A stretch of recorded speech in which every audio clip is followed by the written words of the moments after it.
Hey, what's up, everybody? It's your girl JoJo, and I'm here with a review for Ready to Love Season 2, Episode 4. I explained in my Love and Marriage Huntsville video that both of these shows were very frustrating to watch Saturday. Well, actually, this morning. I did a Ready to Love review during my lunch. It was entirely too long. I was going off and going in on everybody, but I also was talking a lot, so I'm trying to just shorten it a little bit. We're not going to do the play-by-play. We just going to talk about what happened on the show. I've been up since 5:30 this morning, so I'm looking very plain because I've been at work, and we have to look plain at work, and I'm trying to cover up my work shirt. But I got to get this done because I'm going out of town, and I just got to get finished, so let's get to it. If I forget anything, charge it to my mind, not my heart, because I didn't take good notes for this show because I actually watched it before I went into work, and I just didn't have time. I don't watch TV on Saturday nights. Even if I am at home, which I'm usually not, I'm not watching TV. So there's that. So let's start with this. Okay, so we know the men are going to have to do some eliminations. Nephew Tommy say it's getting around that time. We're getting around those numbers where you need to start figuring out who you're going to choose, okay? So the men are going to the pool party. Okay, Mario say he's showing up in baby oil, and I'm just like, you must be trying to get a tan. Because baby oil is like a tanning lotion. I don't know if you know that, but he gonna show up in some baby oil. And then he get sunblock put on him. And the sunblock not rubbing in because he slicked down with baby oil. But I digress. They're gonna get to this pool party, and I will say that there are two ladies that I'm proud of for different reasons for this episode, and that would be Miss Alexis and Miss Kimber. I'm eating humble pie when it comes to Alexis. Alexis is playing the game the way that it is supposed to be played. Kimber was cool, calm, and collective when she needed to be. And the men, I can't be mad at them either because they are also playing the game the way that it's supposed to be played. So I know I lost some of you ladies right there. I know some of y'all didn't like that, but stay with me because we're going to talk about it. So let's go love triangle by triangle or connection. You know they love that word. Let's get the nobodies, not the nobodies. That was rude. Let's get the not too drama filled folks out the way. Well, I guess that's up for debate. Darren, Ashima, Nina. We got this triangle. We know Darren is feeling Ashima. We know Ashima is feeling Darren. They laid up on pool chairs, baby bot up, boot up. And Nina sees this when she comes into the pool party. She don't like it. How we going to have any type of connection and talk when every time I'm around, you boot up with Ashima? Darren begs to differ. I'm not booed up. I'm not shacked down to nobody. The competition is what it is. And, you kind of got to do what needs to be done. But I don't want you to take offense to that because there's still something there with the two of us. Nina tries not to get upset, but it is kind of upsetting. This whole scene is upsetting for her. This is not the environment for Nina. I saw that from the very beginning. She wears her emotions on her sleeve. She can't hide them. She's one of those people that if something goes wrong, she can't fix her face. And this is just not the place for her. This is just not the environment for her. Moving on to the next triangle, we got Mario, Tandy, and now I guess Reva. So Reva, okay, well, Tandy is squirting a water gun. And I turned my captions on just so I could hear what she said. And what she said was, I'm the squirter, when she had the water gun. And I think she actually was pointing it at Mario, if I'm not mistaken. She said, I'm the squirter. Mario felt like she said, I'm a squirter. But either way, he didn't like the sexual connotation that Tandy was given at the pool party. He thought she was doing a little bit too much. He pulled her to the side and said to her, you don't want to be saying stuff like that because men might feel a certain way about it and men might see it a certain way. And I saw a lot of my ladies saying that Tandy, reacted childishly and she should have really listened to what he had to say. I'll start by saying I respect Mario for pulling her to the side and not trying to blast her and not just cutting her off the way some men do when you do something they don't like. They don't tell you what it is. They just stop talking to you. I appreciated that. I also appreciated the fact that he was letting her know how it could possibly look that you're saying those things. I got it. However, there's a little bit of double standard at play, because then you're in the pool letting Reva wrap her legs around you. What does that look like? You are getting oiled down with baby oil for the women so they can rub up on you. What does that look like? You let Aisha later on sit in your lap, and I think you did that just to be a nice guy. You didn't want to hurt her feelings. But, what does that look like to women? So, I got what Mario was saying, but at the same time, I was looking like, interesting. Tandy did handle it in a childish way. All right, I like you, Tandy, but whatever issues, this is why it's important to get over our past hurts and our past issues. And I ain't even saying you got to seek therapy. I'm just saying you need to examine the men that you dated, what attracted you to those men, and what attracted those men to you, and how you can avoid it in the future. Because Mario was not trying to control you. I don't agree with that. I think he was just letting you know how he felt. And we keep saying we want men to communicate, but then when they communicate, we go off on them. That ain't gonna work, ladies. Okay, decide which one you want. Tandy went off on him. Said she don't give a F what other men think. And don't you be trying to come and check me, because if you're going to deal with a woman like me, then you got to be able to let me be myself. Mario leaves it alone, and that's when Reva's wrapping the legs around him in the pool. Now, later, Tandy goes back. No, Ashima goes to get Mario. And Ashima's trying to coordinate, they reunited and it feels so good situation because they had got into it. And Tandy does say that, she did get upset with him because she felt like he was trying to control her. And Mario, now I don't know who taught Brother Man how to lay the game down, but he do lay it. He touching all on her face, and I ain't want to make you feel like that. I ain't trying to control you. I like who you are. I don't want you to be nobody else. I'm sorry. I'm sorry if you felt like that. If that's something I said, okay. Oh, okay. I am not mad. And Tandy, honey, she was weak at the knees, baby. She could hardly speak. She didn't speak, actually. She accepted his apology. Next thing you know, they over there kissing and Reva giving it the side eye. Well, Tandy was giving her the side eye earlier, so, a side eye for a side eye. But Reva, just because you wrapped your legs around somebody in the pool do not mean y'all got a connection. One thing I learned many years ago, that it's not that you can't, flirt. It's not even that you can't put yourself out there. If that's what you do, you just got to be ready for whatever might come with doing that. And Reva, it looked like Mario played you, but I do think he's kind of interested in her, but he's more interested in Tandy. And I do like the fact that Reva realized, this is still a dating show. So that showed a level of maturity in her. And I like when the ladies come back to center, like, okay, this is a competition. This season is having a real hard time with accepting that truth. I think last season they did a little bit better. Not all of them, but a good bit of them did. Let's move forward. Excuse me, y'all. My throat is getting tired. So, we in the triangles. Let's see the connections. So we did Ashima and them. We did Mario and Tandy, Reva. Let's move it on over to London on the grill. We're going to call him, instead of London on the track, we got London on the grill. London say he 300 plus pounds. He like to eat. He like to cook. Okay. He like to handle that. And I ain't mad. Okay. Go ahead and feed me, please. So he's getting all the food prepared, but he's also flirting with the women because London is a flirt. I figured that out. And, he's doing his thing with Alexis. And Divine is noticing, and Divine is having a hard time with the fact that the man she's interested in is interested in Alexis as much as he is, as well as other people.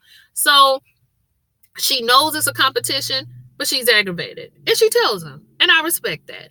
And she lets him know that you got this thing for Alexis. I really want to know, like, what is it going to be? Do you feel like, you have a strong connection with her and with me? And London just kind of says that they do have a connection, but the connection between Divine and the one with London is just different. Did I say London? And the one with Alexis is just different, but he does have a strong connection with them both. He lets Divine know how much he is feeling her, how much he does really like her. Ultimately, I don't know if London really wants either one of them. I think London is kind of there to have a good time. Even though he say he want him a woman that's equally yoked and supportive and all of that, I don't know, y'all. Y'all can let me know what y'all see with old London, but Divine is feeling him and she lets him know. She's the type of woman that puts it out there, and she did. But she put it out there in a way where she still understood what was going on. I'm just letting you know how I feel.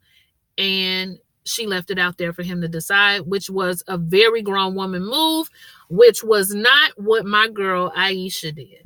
Aisha, girl, I like you. You pretty, that body, her back is even right. And I mean the back, the whole thing, the back and the butt, it's all right. But Aisha got with Brent and she did what I told y'all she was going to do last week. She came on strong and she was a little whiny. I think that's just the sound of her voice though.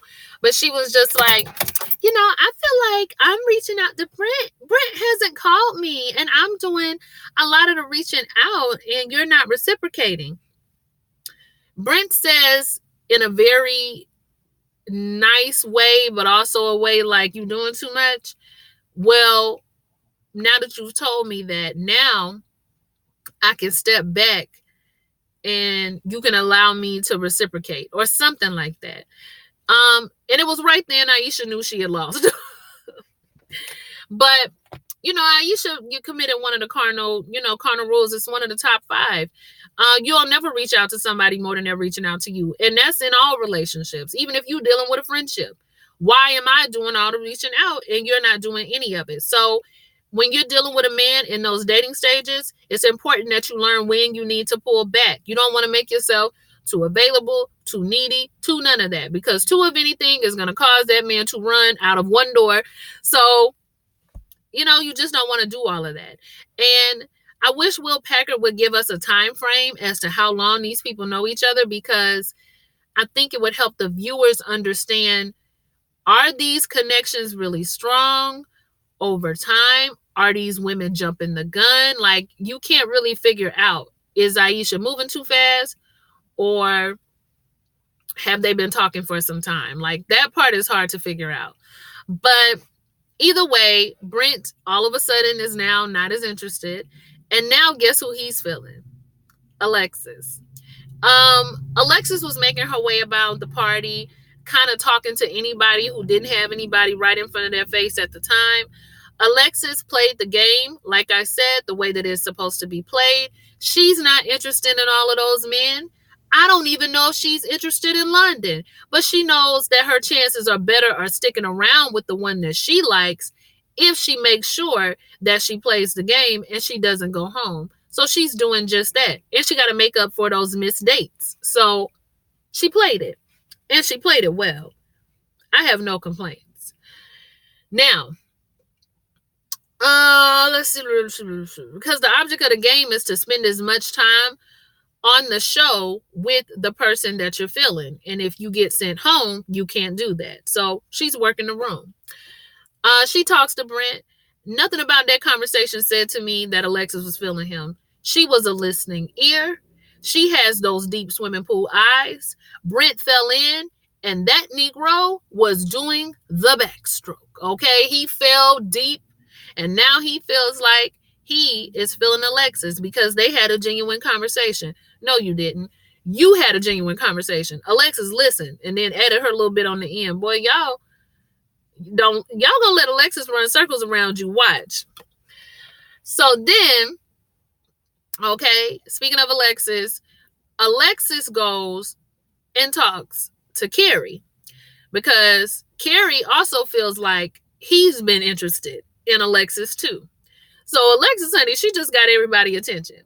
She get over there with Carrie, and Carrie is just like, if you wanted to travel anywhere in the world, he laying the lines down to her. He looking for a lady he could travel the world with. She says South Africa. Oh, no, quit reading my mind. Child, Alexis don't want you. She is not interested in you at all. Not even a little bit.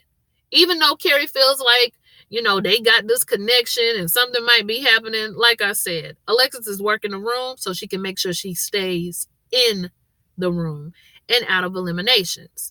So Who am I forgetting? Did I miss anybody? Oh, Lord, Jimmy and Kimber. Okay. I'm just going to go ahead on record to say that Jimmy ain't just a fool. He's a damn fool. How are you going to get out to a swimming party? And I confess to you that I dated a guy who was involved in some illegalities. He got arrested. I'm 36 years old. That's probably something I really don't want people to know like that, because I shouldn't have probably been dating him anyway. And now you're going to wait till we get to the pool party and tell all these people my business, even though I told you on TV, so it was going to get out. But I'm just saying. Why you have to bring it up right now? You talk to me on the phone. You text me. There was nothing wrong with Jimmy asking questions. There was something wrong with the way that he did it and the setting that he did it in. All of that, you need to let me know when the last time you talked to dude. Oh, he still got your heart. He still got your heart. How you going to make that assumption? Why did you make that assumption? Didn't I just tell you how old people time go? We don't get over people in a year, 2 years. Okay, we got 3 to 6 months. We got to move on. We're trying to get through these 30, 40 summers that we got left. Ain't nobody got time for all that. So Kimber gets up with her big booty. I can't tell if it's real or not. But she goes in the house and she is crying. And Aisha does come to comfort her, which I appreciated. So what ends up basically happening is that Kimber expresses her frustration. Jimmy is dead to her because you took what I confided in you about and you brought it out in front of everybody. So we're just done. And she goes back out to the pool party. And this is when I was proud of sis. Jimmy brought his baby daddy shorts and baby daddy body over there. And the baby daddy body is when you still toned, you're not in bad shape, but you have one too many beers when you get off work. And so you got a little bit of a pooch. And your nipples is not quite at man boob status. Man boob status, but it's getting there. You can do the nipple like this. That's baby daddy body. And that's what Jimmy got. But Jimmy comes back and he's just like, can I talk to you? And Kimber said no. And now he mad, y'all. He big man. You remember he said he wanted the big man to come out? Well, it came out of him. Oh, okay. You don't want to talk to me? Cool. Just know I'm the realest you ever met. I'm a real G. I'm this, I'm that. Do you want to fight? Do you want to slap box? Like, why are you talking to me like that? And so Kimber is just like, okay. And likewise, you've never met anybody like me either. Vice versa. Yes. Okay, cool. She didn't raise her voice. She didn't go off on him. She could have. And even when he made her mad at the pool, she got up, she dismissed herself. She went in the bathroom and got her feelings together. So I appreciated Kimber for being on her grown woman as well. Tandy, that's kind of how you should have played it, but okay, girl, you did it however you was going to do it. So kudos to Kimber. I was really proud of her for handling herself as well as she did and going back out to enjoy the party. That's what I'm talking about. Don't let these folks get you down because what he wanted you to do was get mad, cry, get your stuff, leave, have an attitude. Kimber was out there with her sunglasses like, okay, what else we about to do? I loved it. So lastly, Aisha does flirt with Mario. She sits on his lap. I think that Aisha was guilty probably of having too much to drink. She was talking too much with Brent and coming on strong. She was coming on strong with Mario. And it just wasn't a good look. I'll just say that. So anyway, we get to elimination period and 3 women are up. Aisha, Nina, and Divine. So some of the fellas are feeling like Divine isn't really feeling anybody but London, and they're not really sure what they can get out of her. Jimmy who like him, to which nephew Tommy does tell him that's childish, and I wish you would quit saying that. And I'm glad he did. Like, Jimmy, get it together. Jimmy is salty that Kimber is not speaking to him, even though he was apologetic. Oh well. Okay, I guess you probably used to being the good guy. As soon as you apologize, everybody forgives you. Not this time around. You might not get her, you might not get her attention back. Carrie, y'all should have eliminated him when you had the chance, because now I think Carrie feels a bit entitled. I think that Carrie feels like he's the man with the master plan around there. And with those baby glass frames, honey, you are not. Nobody is feeling Carrie like that. I don't know what options he believes that he has. He better try to make it work again with Reva. But the options, like one of my commenters said, are not on this show. And he was talking as if like, I saw so and so doing this and doing that, and my type of lady is not. I'm just like, who is you?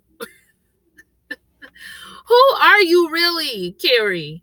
Like, talking about my conversation with Alexis. We talked on the phone for a total of over 2 hours. What, 20 minutes here, 30 minutes here? Or y'all talk for 2 hours in one setting? That girl is not feeling you like that. She has a level of maturity that Reva didn't have. She didn't have a level of maturity that Reva didn't have. Reva just called you to the carpet about that text message. So, yeah, I don't know. Carrie, I just ain't feeling him these days. But they do decide to take the women out because they're going to have to let somebody down easy. I think Carrie and London did a wonderful job of dismissing the ladies. I have seen it done terribly. So they did really good. London tried to let Aisha down easy, and Aisha was just like, oh no, baby, you ain't got to give me no pep talk because I've been in the game for a long time. And I said, Aisha, don't get an attitude, baby. Don't get an attitude. Nah, don't be no sore loser. It's okay. It's okay. They just sending you home. I didn't like that Mario said that Aisha was all over the place because she really wasn't. She just, I think she was so upset about Brent, she was just going to put something out there. And Brent, how you going to be mad? How you going to be mad? When you just said you didn't know if you was feeling her like that. Child, y'all want people to be loyal to you, but you don't want to be loyal to them. Like, come on now, cut it out. Cut it out. But Nina also got dismissed, and she handled it very well. Nina knew she was going home. It was time for her to go home. She'd been wanting to go home anyway. Divine actually got to stay, but she was almost going to dismiss herself. But Divine said she's going to stay till whenever it's her time, so that's cool. But I just think all in all, the ladies could learn to play the dating game a little bit better. The more I watch the show, the more I see why so many people are single and some of the behaviors that get us there. For the ladies, part of it is that they just don't know how to play the game. Some of them have not worked past their issues in their past relationships. And some of them have been alone so long that anytime somebody tries to offer them anything that feels a little bit uncomfortable, they might go off and assert themselves in a way where it's like, I could be by myself. You don't tell me, and it's just not necessarily the best. Some of them move a little bit too fast, and yeah, it's something you got to learn. Y'all better take y'all hints from Alexis, if anybody. And secondly, I still think she's stuck up though. That ain't changed. I didn't have to throw that in, right? And as far as the fellas, the fellas are doing it the way they're supposed to be doing it. I wish I had Carrie's confidence level and his level of belief systems that he has certain things that he does not have. The gentlemen on this show, I wouldn't say that I like them more than I liked the dudes last season, but I definitely do believe that some of them are more mature. Brent needs to be next to go because he's just like he's like baloney, just blah, just boring. He's cute. He is cute as he want to be, but his personality for me just isn't there. And Carrie, if y'all don't get rid of him next episode, I know something. But like, comment, and subscribe, and let me know what you thought about the episode. I will see y'all soon. Bye.